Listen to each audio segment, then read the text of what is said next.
Bob Paisley was born on the 23rd of January 1919 in Hetton-le-Hoe, a mining village in County Durham, northeast England. His family lived a modest life. His father Sam worked underground in the coal mines, while his mother Emily raised their four sons, Willie, Hugh, Alan, and Bob. Life in Hetton was built around the pits, and from an early age, Bob expected to follow his father into the mines. His childhood was shaped by the hardship of working-class life between the wars, with little comfort and few luxuries. The grit and humility of those early years stayed with him throughout his life, and many would later say his grounded character came directly from that mining background. As a boy, Paisley showed a passion for football. He played whenever he could, often with makeshift balls on rough village pitches. His first steps came with local youth sides, where he quickly stood out for his intelligence on the field. Though not physically imposing, he read the game well, anticipated passes, and tackled cleanly. His calm style attracted the attention of Bishop Auckland, one of the strongest amateur sides in England. In 1937, at just 18, he joined them and became part of a team known for its skill and spirit. This experience honed his discipline and tactical sense, laying the foundation for what would become a remarkable football career. In May 1939, Liverpool Football Club signed Paisley. The fee was small, but for the young miner's son, it was life-changing. He moved to Merseyside with dreams of making it in professional football. Unfortunately, his timing was unlucky. Only months later, the Second World War broke out and regular football was suspended. Like many of his generation, Paisley's early career was put on hold. He joined the British Army, serving in the Royal Artillery's 73rd Medium Regiment. He was sent to North Africa and later Italy, where he experienced the harsh realities of war. In 1944, he was part of the Allied forces that liberated Rome. These years hardened him and gave him a perspective on life that few footballers of later generations could imagine. Football remained a passion, but the war shaped his resilience, patience, and quiet determination. When peace returned, Paisley resumed his football career with Liverpool. In the first full post-war season of 1946-47, he was part of a team that won the First Division Championship, the club's first league title in 24 years. He played as a left half, a role requiring both defensive discipline and creative passing. He was not a star name, nor a flamboyant player, but teammates and fans respected him for his intelligence, consistency, and unselfish work. He made 277 appearances for Liverpool, scoring 10 goals, before retiring from playing in 1954. His career as a footballer may not have been legendary, but it gave him deep knowledge of the game, the rhythms of Anfield, and the psychology of the dressing room. After retirement, Paisley stayed at Liverpool, initially as a reserve team coach. He trained in physiotherapy and became the club's chief trainer, responsible for player fitness and recovery. His quiet diligence impressed everyone.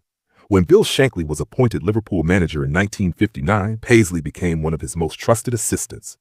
Together with Joe Fagan and Reuben Bennett, they formed the core of the Boot Room, a group of staff who met regularly in a small room at Anfield to discuss tactics, transfers, and the club's long-term strategy.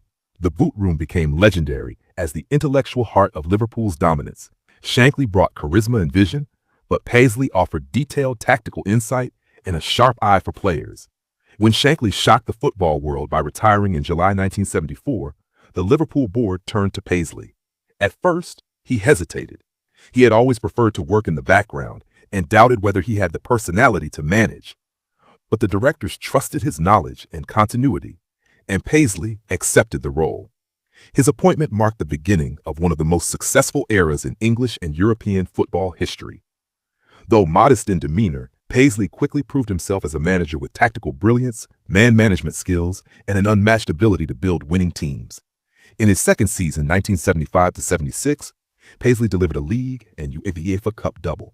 That success was only the beginning. In 1977, Liverpool won the First Division again and reached the FA Cup final, narrowly losing to Manchester United.